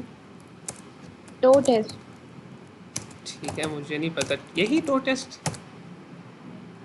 ट्रांसइसोफेजियल इकोकार्डियोग्राफी। अच्छा, ट्रांसइसोफेजियल इकोकार्डियोग्राफी, और TEE इसका जो एब्रिविएशन यूज़ होती है। और एक और आवाज़ आई थी, एक्सरे चेस्ट। CXR, excellent. ठीक है, तो इन्वेस्टिगेशंस का ये चक्कर होता है कि चलो इस पर थोड़ा ज़्यादा फोकस कर लेते हैं क्योंकि काफ़ी एक क्रूशल चीज़ है। ये कॉन्सेप्ट अभी आप बना लें तो आपको आगे फ़ायदा देगा हर जगह। Investigations are of 3 types. ठीक है, investigations are of 3 types. Number 1, those used for diagnosis of a disease. Number 2, those used to grade the severity of the disease. Number 3, those used in the management or treatment of the disease. ठीक है, अब इन्हीं profiles में इन्हीं मुझे बताएं कि ये सारी इन्वेस्टिगेशंस हैं, बिल्कुल ज़रूरी हैं। क्या चेस्ट एक्सरे आपको ज़रूरत पड़ेगी एंजाइना के डायग्नोसिस में? नो नो नहीं, आपका कहना। क्या चेस्ट एक्सरे आपको ग्रेडिंग की ज़रूरत पड़ेगी सिविरिटी में? नो चेस्ट एक्सरे की ट्रीटमेंट में इन्वॉल्वमेंट है? No So will you perform a chest X-ray in such a patient who has angina, जो भी हमने ऊपर केस देखा है? No No, chest X-ray will not be performed. Transesophageal echo. Transesophageal echo में patient को procedural anesthesia मिलता है in the form of midazolam या कोई और esophageal probe जो है वो esophagus के अंदर डालते हैं, बिल्कुल हार्ट के साथ रखते हैं। क्या transesophageal echo इस पेशेंट में इन 3 कैटेगरीज में से किसी में फॉल कर रही है? नो सर, डायसेक्शन के केस में करते हैं। डायसेक्शन के केस में करते हैं या हम कर सकते हैं एफिब के केस में। एंजाइना में हम नहीं करेंगे। एंजियोग्राफी इन 3 में से किसी एक कैटेगरी में फॉल कर रही है? सेकंड में सिविरिटी में। एक्सीलेंट, तो हम एंजियोग्राफी इस पेशेंट में कर सकते हैं। अच्छा, एकोकार्डियोग्राफी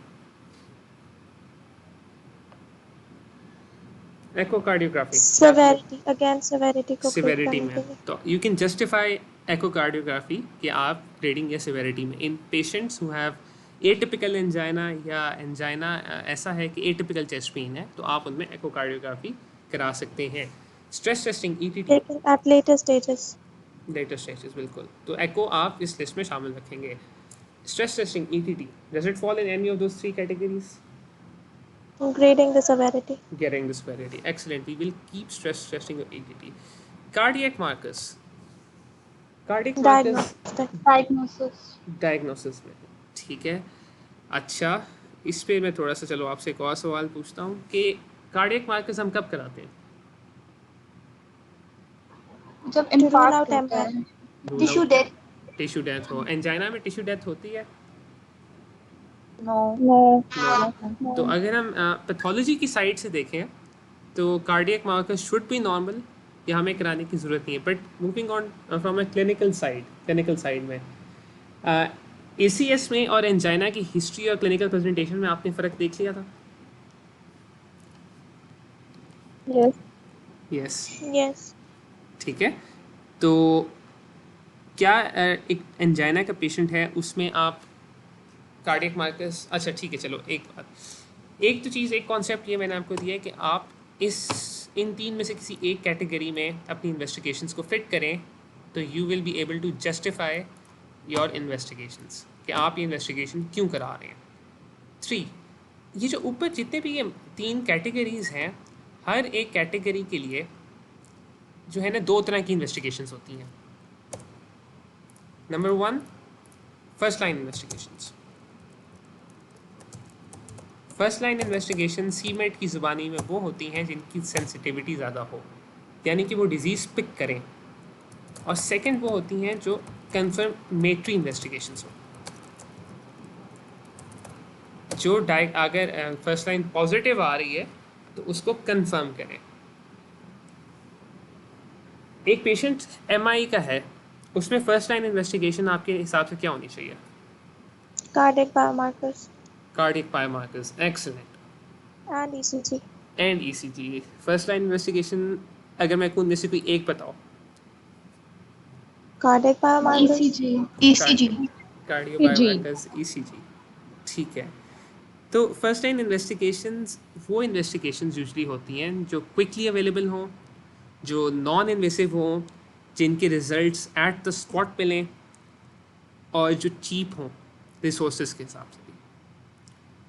इन 4 कैटेगरीज में कौन सी पूरी होती है, ECG या cardiac markers? ECG। So in a patient who has chest pain, the first investigation, if you are suspecting MI even, it is ECG।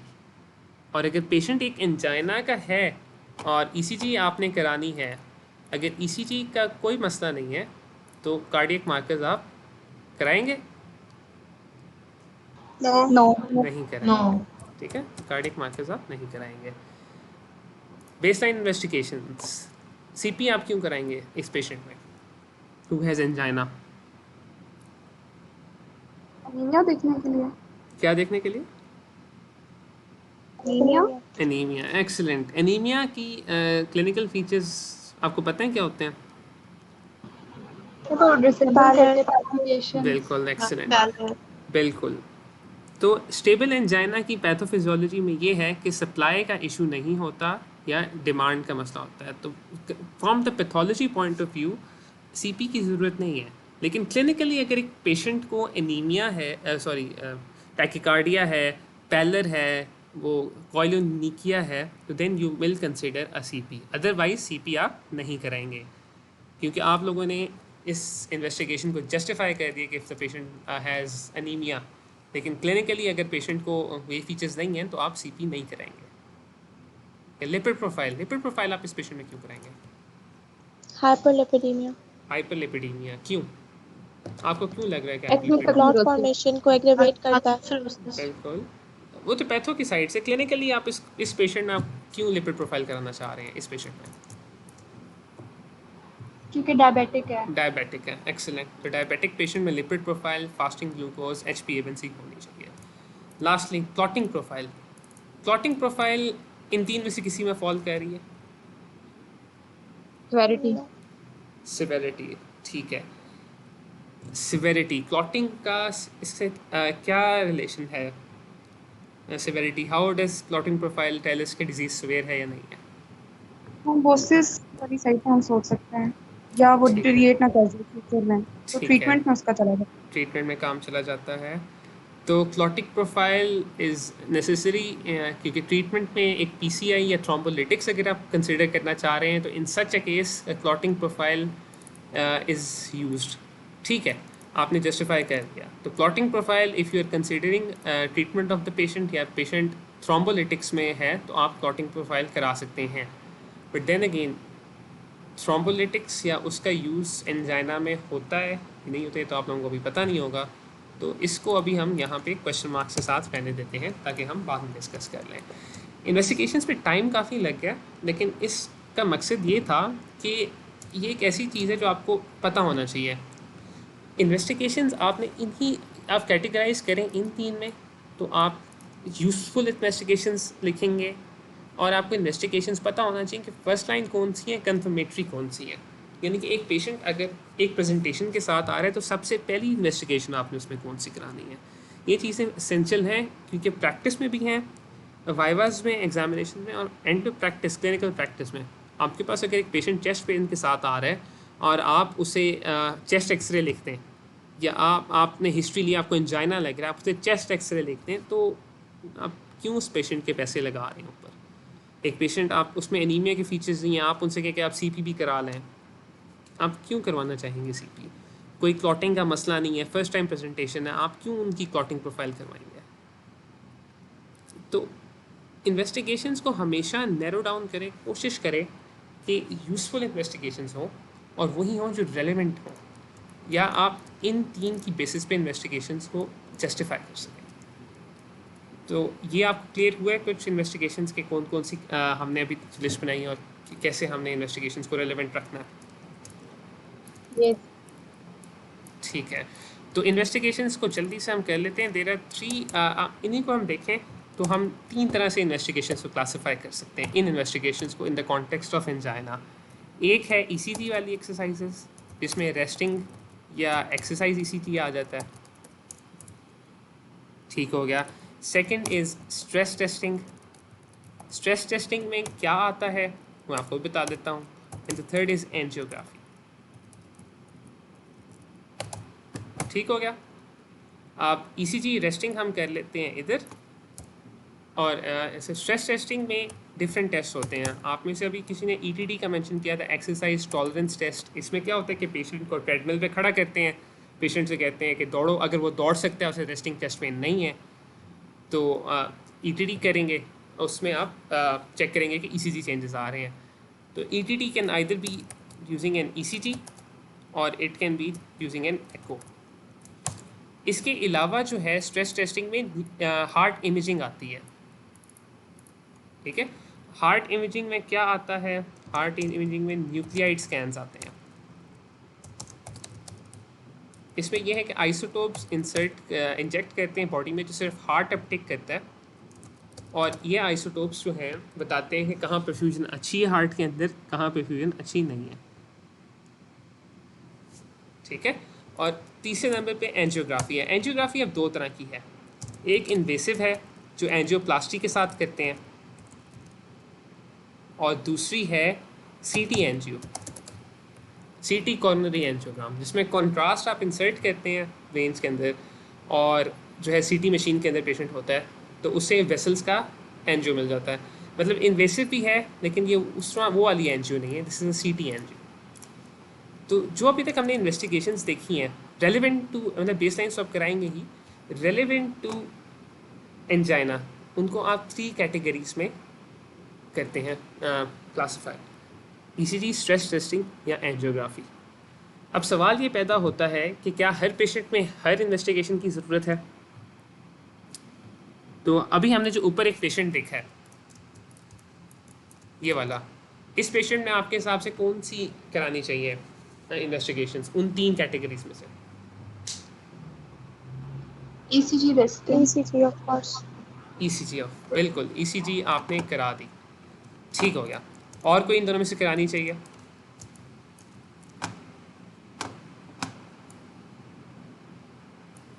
No. ठीक है, सो नो यस का है। That depends upon ECG's result. बिल्कुल, excellent, ठीक है, that is the answer. First line आपकी investigation ECG है, तो जो भी आप इन्वेस्टिगेशन इसके बाद कराते हैं ऑलवेज से कि फर्स्ट लाइन इन्वेस्टिगेशन आपने कराई, सेकंड लाइन इन्वेस्टिगेशन या कोई और investigation, it will always depend upon the result of the first. ECG अगर ठीक है वेल एंड गुड, कोई मसला नहीं। अगर नहीं मसला ईसीजी के अंदर इशू आ रहा है तो फिर आप बाकी इन्वेस्टिगेशन इसमें कराएंगे। तो ट्रीटमेंट्स हम उसी लिहाज से देख लेते हैं। For a patient who has stable angina या टिपिकल एंजाइना, जो भी हमने ऊपर हिस्ट्री देखी, such a patient requires only a simple ECG, या अगर पेशेंट उस वक्त बिल्कुल नॉर्मल है तो शायद ईसीजी की भी ज़रूरत ना पड़े, ठीक है। तो patient who has typical angina, the treatment for typical angina is investigation for typical angina is a simple ECG या clinical diagnosis and the patient is treated. What if a patient has atypical angina? तब क्या करेंगे?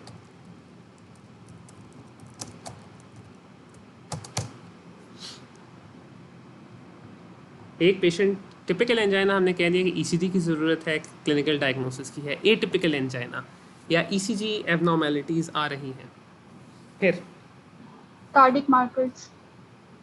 Cardiac markers, चलो अगर हम कहें कि ECG abnormalities MI वाली नहीं है, मायोकार्डियल इन्फार्क्शन वाली नहीं है, कोई और ईसीजी चेंजेस हैं, इनको ईसीजी हम करेंगे, इनको ज़्यादा डिस्कस करेंगे डिटेल से।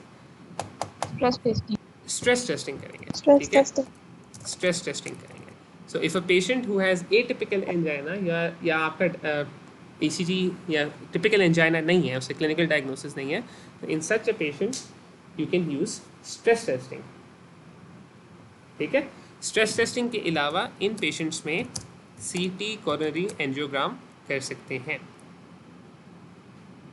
ठीक हो गया? क्या आपको समझ आ रही है कौन से पेशेंट में कौन सी इन्वेस्टिगेशन करानी है? Yes.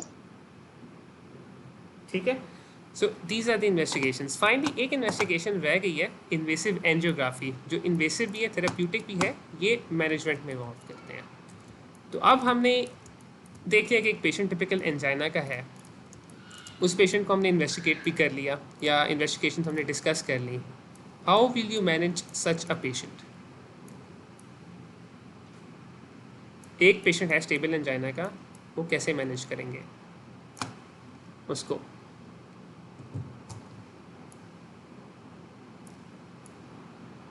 For the time being तो हम नाइट्रोग्लिसरीन या एस्पिरिन देंगे, लेकिन एंजियोप्लास्टी करेंगे ना बाद में उसकी। ठीक है, एक्सीलेंट। एंजियोप्लास्टी, आपने कुछ चीज़ों के नाम दिए हैं, मैं उनको नोट डाउन कर लेता हूँ, हम लिख लेते हैं। तो ट्रीटमेंट मोडालिटीज़ या ट्रीटमेंट ऑप्शंस की हम बात करें तो अभी हमें एक ट्रीटमेंट मोडालिटी पर पता लगी, एंजियोप्लास्टी। और क्या ट्रीटमेंट मोडालिटीज़ या ऑप्शंस हैं? सर बिफोर एंजियोप्लास्टी हम पहले तो सिंपल एंजियोग्राफी करके चेक करेंगे कि is there any need for angioplasty और नॉट। ठीक है, अच्छा एंजियोग्राफी और एंजियोप्लास्टी पता है क्या प्रोसीजर? एंजियोग्राफी ये है कि आपने कैथेटर डाला अंदर और आपने विजुलाइज कर दिया, आप प्लास्टी उसी के साथ करते हैं। तो देखो ये ऐसी इन्वेस्टिगेशन है जो थेरेप्यूटिक भी है और डायग्नोस्टिक भी है। ऐसी इन्वेस्टिगेशंस आप तब करते हैं जब आपको टेस्ट से पहले पता हो कि हाँ इस बंदे को मसला है। ऐसे नहीं होता या ऐसे करते नहीं हैं दोबारा बार बार, क्योंकि जाहिर बात है इन्वेसिव प्रोसीजर है कि आप एक बार एंजियोग्राफी करें, चेक करें, फिर दोबारा प्लास्टी करें। आप एंजियोग्राफी के साथ ही एंजियोप्लास्टी करते हैं। और जब आपको पता है कि आपने प्लास्टी साथ ही करनी है तो आप सिर्फ उन्हीं पेशेंट्स में एंजियोग्राफी या एंजियोप्लास्टी करेंगे जिनमें या कुछ कंडीशंस फुलफिल हो रही हैं पहले, या उनके डिजीज सिविरिटी ज़्यादा है, या उनकी मैनेजमेंट नहीं हो रही दूसरी तरह से। आपको बात समझ आई है? Yes sir. ठीक है, तो ये चीज़ आपने ज़हन में रखनी है कि ये कुछ ऐसे प्रोसीजर्स होते हैं जो थेरेप्यूटिक होते हैं, मतलब डायग्नोसिस भी इनमें होता है, साथ साथ ट्रीटमेंट दोनों साथ साथ हो रहे होते हैं। तो ये तब भी करते हैं जब हमें पहले से पता हो कि हाँ हमें करने की ज़रूरत है। ऐसे नहीं होगा कि आप एक बार पेशेंट को फेमोरल आर्टरी से कैथेटर गुजारें, हार्ट तक लाएं, एक बार इमेज करें, फिर दोबारा फेमोरल आर्टरी से कैथेटर दूसरी से गुजारें और फिर प्लास्टिक करें। नहीं, दोनों एक ही बार होगा। तो एंजियोप्लास्टी देखा गया कॉन्सेंट पहले ले लिया जाता है और फिर अगर ग्राफी के दौरान अगर सर्जन फील करे तो वो प्लास्टिक कर देता है, लेकिन कॉन्सेंट पहले ही ले लेता है। बिल्कुल ऐसे ही है, क्योंकि इसमें ये है ना कि अगर उस पेशेंट को उस वक्त मसला है तो प्लास्टी उसी वक्त हो जाएगी, अगर पेशेंट को कोई मसला नहीं है तो प्लास्टी नहीं होगी। लेकिन ऐसे नहीं हो सकता कि पेशेंट को मसला हो और प्लास्टी अगले विजिट में हो या बाद में हो, नहीं, वो ही नहीं होगा। तो ट्रीटमेंट मोडालिटीज़ हम डिस्कस कर रहे थे, 5 बज गए हैं तो ख़त्म करना भी है ताकि आप लोग भी ना थके। जल्दी से ट्रीटमेंट मोडालिटीज़ आप सारी बता दें ताकि हम इसको फिनिश करें 15 मिनट्स में। एंजियोप्लास्टी डाल सकते हैं। रिपीट कहते क्या कह रही थी? नाइट्रोग्लाइसरीन। नाइट्रोग्लिसरीन, ठीक है, नाइट्रो स्टेंट्स हम कर सकते हैं, स्टेंटिंग, लैब में जाके। बिल्कुल, जो स्टेंटिंग या कैथ लैब होता है ना, इसको हम एंजियोग्राफी के प्लास्टी के साथ ही कहते हैं, इसको एंजियोप्लास्टी ही कहते हैं।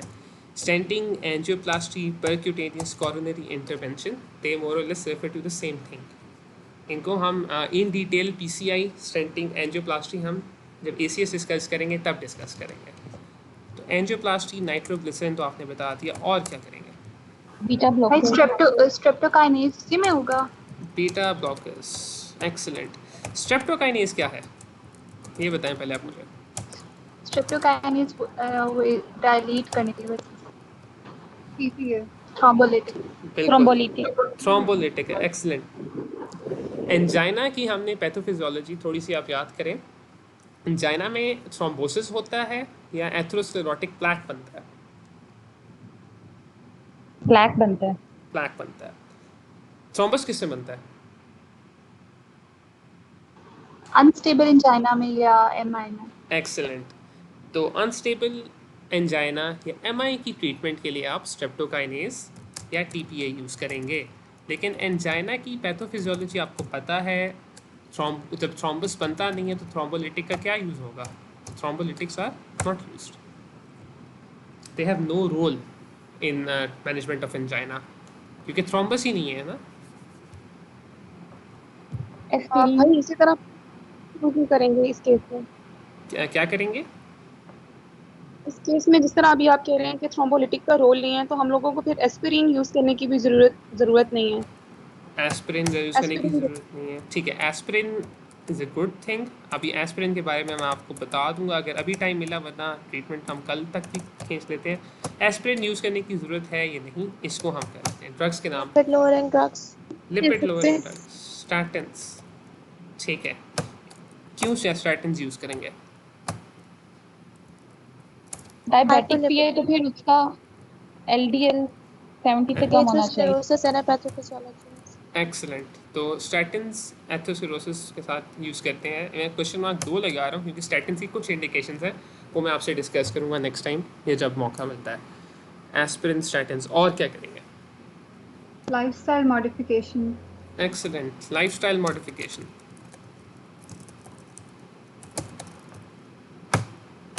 एक्सलेंट, और क्या कर सकते हैं?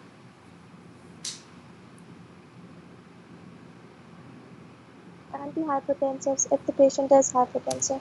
Excellent, anti hypertensives. तो हमने देखो इतनी ज़्यादा ड्रग्स की लिस्ट बना ली है, हम इनको थोड़ा सा ऑर्गेनाइज करते हैं। जिस तरह हमने इन्वेस्टिगेशंस की बात की थी ना कि investigations are used for treat some diagnosis, some are used to treat the severity, some are used in the treatment of patients. Similarly treatment of any disease जब भी आप सोचें ना, it should be along 3 lines. Number 1 preventive, ठीक है, preventive. Number 2 treatment of the disease itself, and number 3 treatment of the complication of the disease if there is any। तो अब हम थोड़ा सा इन्वेस्टिगेशंस को देखते हैं कि आपने इतनी इन्वेस्टिगेशंस बताई। प्रिवेंटिव में आपने 2 चीज़ें हम यहाँ पे 2 या 3 डालते हैं। प्रिवेंटिव में सबसे इम्पॉर्टेंट, सबसे ज़रूरी क्या है, ये सबसे चीप है या सबसे इफेक्टिव भी है?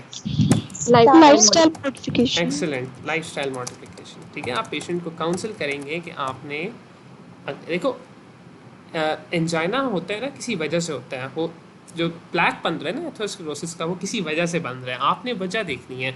हमारा पेशेंट डायबिटिक है, तो this patient should have lifestyle modification according to his diabetes. ठीक है, तो lifestyle modification is important.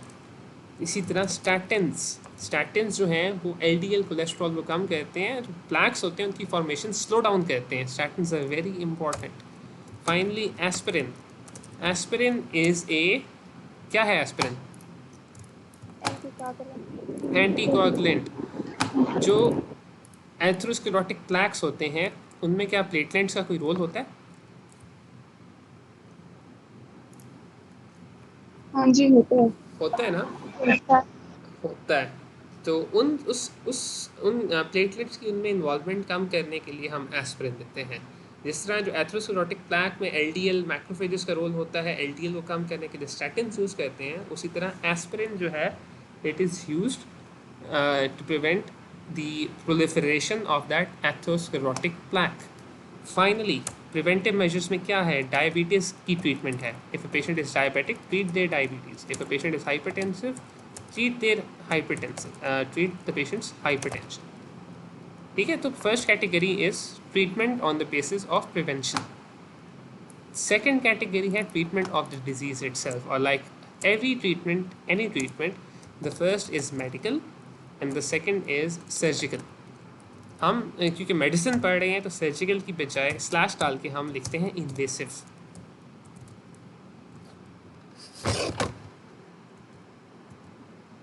Hello, yes, अच्छा इधर ही है, और ये मेरा लैपटॉप ब्लैकआउट हो गया था।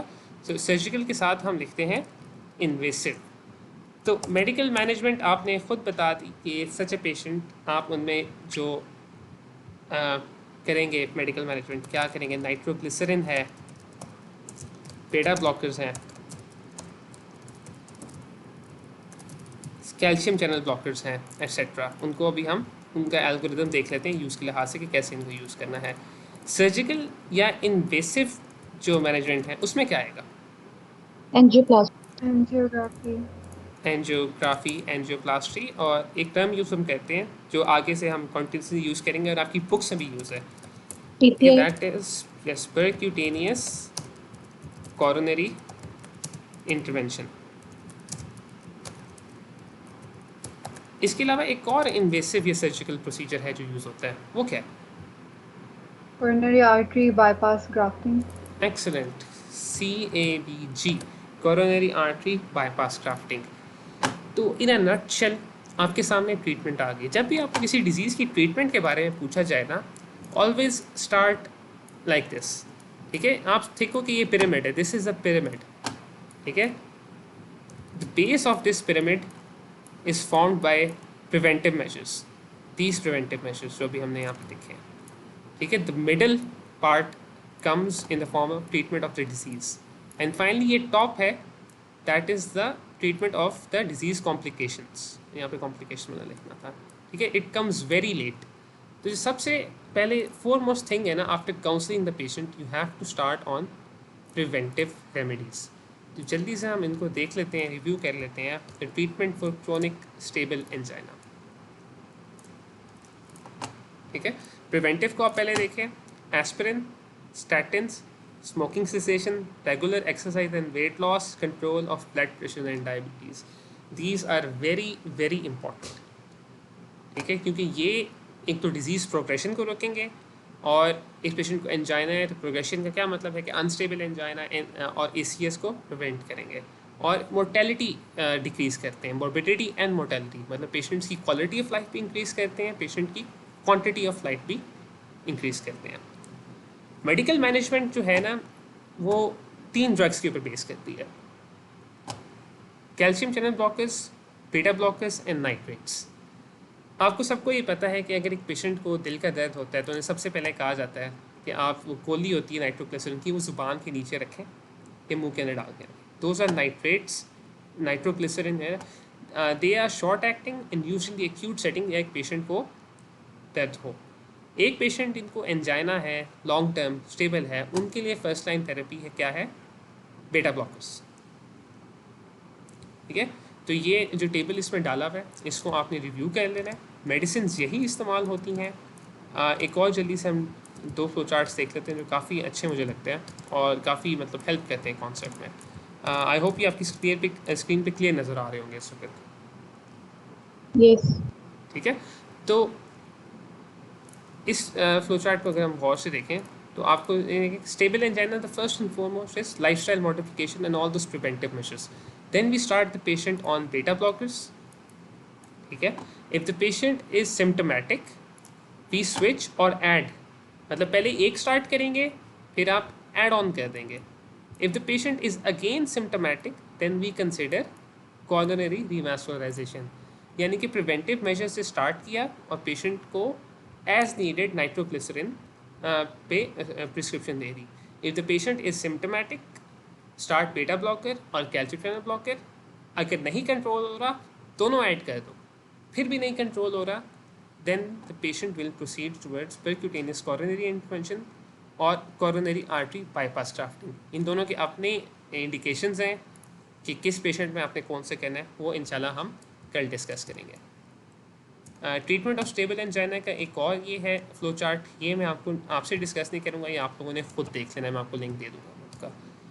तो आज का सेशन थोड़ा सा ज़्यादा लंबा हो गया. मैं ट्रीटमेंट आपसे भी डिस्कस करना चाह रहा था लेकिन ये इतना है, आई होप कि आप लोगों को इतना कॉन्सेप्ट हो गया कि आप जब ये पढ़ेंगे आपको समझ आ जाएगी. तो अभी तक जो हमने डिस्कस किया है, चेस्ट पेन के डिफरेंशियल्स हमने डिस्कस किए हैं, हमने डिफरेंट टाइप्स या कॉजेज़ ऑफ चेस्ट पेन देख लिए हैं. फिर हमने ट्रीटमेंट इन्वेस्टिगेशंस के कौन कौन सी करा सकते हैं, फिर बेस्ड ऑन द सिम्टम्स कि क्लासिक है, एटिपिकल है या नॉन कार्डिक पेन है, हमने कौन सी करानी है, और फिर डायग्नोसिस के बाद आपने पेशेंट को मैनेज कैसे करना है, हमने सारी चीज़ें देखी हैं. अभी तक इसमें कुछ कोई सवाल आप पूछना चाहें या कोई चीज़ क्लियर ना हो तो भी आप पूछ लें. भाई हम लोगों ने एक चीज़ पढ़ी थी फार्मा में कि कुछ लोग होते हैं जिसमें हम लोग स्ट्रेस टेस्ट नहीं कर सकते ना, एक्सरसाइज वाला, तो उसमें हम लोग फार्माकोलॉजिकली डोब्यूटामीन दे के कर लेते हैं. तो ये होता है हमारे यहाँ ऐसा? हमारे यहाँ का जो है ना, मैं नहीं कहूँगा कुछ कि मुझे नहीं पता कि हमारे यहाँ क्या होता है. जो होना चाहिए हम उसकी बात करते हैं. तो जो एक्सरसाइज स्ट्रेस टेस्टिंग है ना, exercise stress testing it's of 2 types, ठीक है. एक stress test testing is of 2 types. Stress testing can either be physical, मैं लिख लेता हूँ यहाँ पे ताकि गूगल वीडियो हो जाए, ठीक है. स्ट्रेस जो है ना 2 तरह का आप दे सकते हैं, या फिजिकल है या केमिकल है. जो फिजिकल स्ट्रेस टेस्ट है उसमें ये कि आप एक्सरसाइज करते हैं, एक्सरसाइज करने से क्या होगा कि जो डिमांड है वो इंक्रीज़ करेगी. आप देखेंगे सप्लाई ख़राब होगी तो या एको ख़राब हो जाएगा या ECG में चेंजेस आ जाएंगी. एक्सरसाइज स्ट्रेस उन पेशेंट्स में नहीं कर सकते, सारी बात है जो एक्सरसाइज नहीं कर सकते, या जिनमें इनकी आप पढ़ लीजिएगा, स्टेप अप में भी अच्छा लिखा हुआ है। आई थिंक जो जिनमें रेस्टिंग चेस्ट पेन है उनमें तो वैसे नहीं करते, लेकिन जिन केसेस में आप फिजिकल स्ट्रेस टेस्टिंग नहीं कर सकते, आप केमिकल यूजिंग डायपिरिडामोल या यूजिंग एडिनोसिन, ये उन्हीं मैकेनिज्म से काम करती है कि they dilate all of the coronary vessels. तो जो वेसल कंस्ट्रिक्टेड है उसके अंदर ब्लड सप्लाई नेचुरली कम हो जाती है। तो ये stress testing is of two types, exercise tolerance test, physical जो ट्रेडमिल पे आप कहते हैं पेशेंट को, और secondly is chemical using dipyridamole या यूजिंग एडिनोसिन।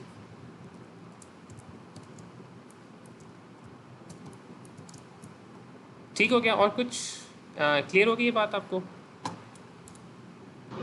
जी भाई, थैंक यू। अच्छा, और कोई सवाल अभी तक मतलब अभी तक कुछ पूछना हो आपने, किसी ने कुछ पूछना हो? ठीक है, चलो फिर कोई सवाल नहीं है। बस इतना बता दो कि आज की सेशन की समझ आई थी, कुछ फ़ायदा हुआ है क्या? इसी तरह आगे चलें? आज थोड़े से पहले सेशन